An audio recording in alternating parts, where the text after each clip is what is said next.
David defeated Goliath with two things: a slingshot and his faith in God. Make no mistake about it. He didn't come depending on his slingshot. He depended on the God.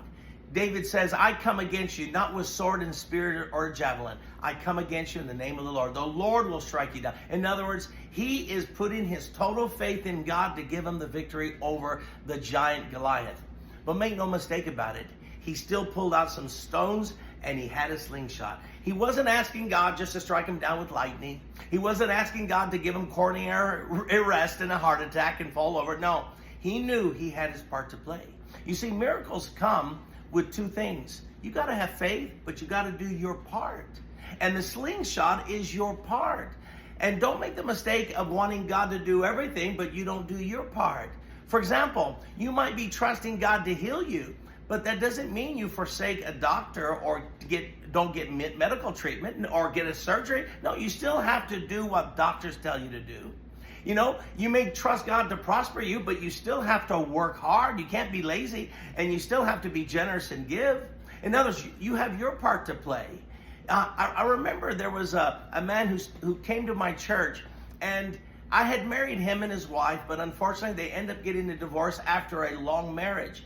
And the reason, according to the man, is he had mental illness, and he did. I talked to him, and it was clear he had mental illness, not a demon. Demons are different. Demons have a wicked thing behind it. But when someone has a brain disorder, their brain, it's an organ. Sometimes the organ doesn't function right, and some people assume it's always a demon. But he just had something wrong with his brain, and it manifested in such weird things, all right? But his wife said, honey, I love you. I want to stay together. God tells us to do it. But I can't tolerate this craziness in your life. It's too hard to live with you like this. She pleaded with him to see a psychiatrist. Eventually he did. The psychiatrist had a serious diagnosis, gave him medication, and he took it for a few days. And he didn't like how it felt, and he stopped it. The wife said, honey, you got to go back and tell him you don't like this medicine. Try something different. No, I don't want to. God can do it. Don't you believe God can heal me? She says, yes, but you got to do your part. In other words, she's asking him to use the sling. Sometimes people don't want to use the sling. And in the end, he refused to see a psychiatrist. She could not take it anymore. She got a divorce. And he tells me that she's happily married. They go to a church, and they're both Christian. They love the Lord.